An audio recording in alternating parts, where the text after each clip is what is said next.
Hi everyone, I'm glad you can join me today for another episode of how to be an effective teaching assistant. Now today we can do things a little bit different. I'm going to go through some of the questions you guys have emailed in, so thank you so much for that, and hopefully give you some responses that you can use in your classroom.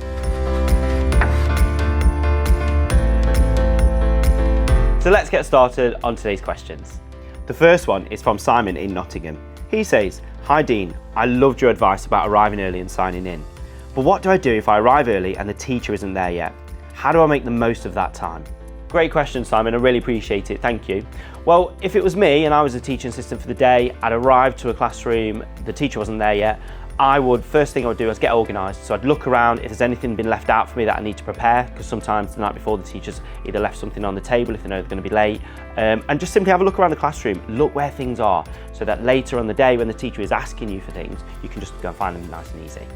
Another thing I would do that I think is really important is make yourself aware of the school policies, specifically the behaviour policy. Now this is because you want to show consistency when dealing with behaviours throughout the day. You, the class teacher and the school all need to be on the same page. The key is to use this time proactively so that when the teacher arrives, this gives them a great first impression of you as a teaching assistant. Next, we've got a question from Amy in Manchester. She says, "I've been struggling with a student who has behavioural challenges. They often refuse to follow instructions and it's starting to affect the rest of the class.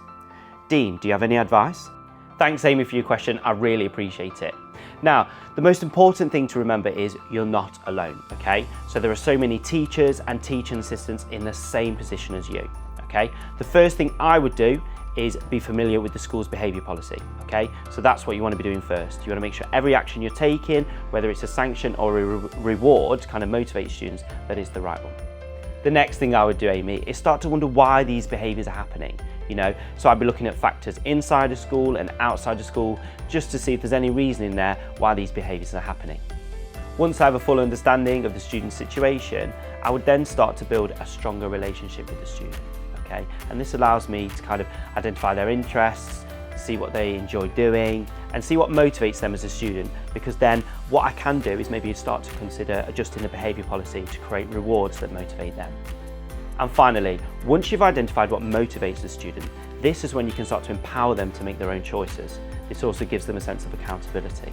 For example, if I've got a task that needs to be completed by a student, and say there are multiple questions on this task, I would say to the student, "Would you like to complete question 3 or question 2 first?" Just to break it up a bit, to give them a feeling of empowerment, they're making their choices, and again, it allows more engagement from the student. I've got another question here from Grace in Nottingham. She says, "I'm new to supply teaching assistant work and I'm nervous about going into different schools. How can I make a good first impression?" Thanks Grace for that, such a powerful question, and it's probably one most of you are asking behind the screen today. Nerves are often seen as a negative emotion. Not for me, I see them as a sign that I care. So when I get nervous, whether it's filming this video or going into a school, it means I want to do a great job. So for you guys as a teaching assistant, that should mean the same thing. That should be a positive mindset that you should be able to create before going into the classroom. You're a bit nervous, and again, you just want to be there and do the right thing for students and staff. Once you're in the classroom and you start to take cues from the teacher, support students, and just generally be present, you will notice the nerves just disappear. And then before you know it, it's the end of the day and it's been amazing. I've got another question here from Josh in Hammersmith. "How do you handle it when a lesson doesn't go as planned? I feel like I'm letting the teacher down when things go off track." Thanks Josh, another great question. And the first thing I want to say to you personally, Josh, is I really appreciate you reaching out on something like this, because I know it isn't easy to ask for help, especially when you feel like you're letting the teacher down. For everyone watching at home, and for full transparency, I did reach out to Josh to get some more information about kind of this situation, just so I can better support. It turns out Josh was running a session alongside the main class to do with literacy, and the students just didn't engage. For anyone in this situation, what I would do is I would just simply reflect on what's happened and try and improve. Now, reflection can involve your class teacher that you work with for the day, some of your peers that you work with in the school, or even your consultant from the agency. Sometimes just having that conversation, going through what went well, what didn't go so well, and looking at future steps you can take to avoid them things happening again. Now, when you're having that moment of reflection, whether that's on your own or with the people that I've mentioned, it's important you consider all the factors that could have affected your session. It's not always going to be your fault as a teaching assistant. Now, the things I would consider are, were there too many students in the group? Was the work not engaging enough? Were they actually interested in what you were saying? So what was your demeanour, leading that session?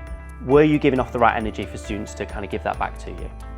All these factors and more could have been a contribution to your session in a positive or negative way. And it's important we understand them so we can make adjustments for our next session. Now my next question is from Akhtar in Bolton. He says, I'm finding it hard to switch off after work.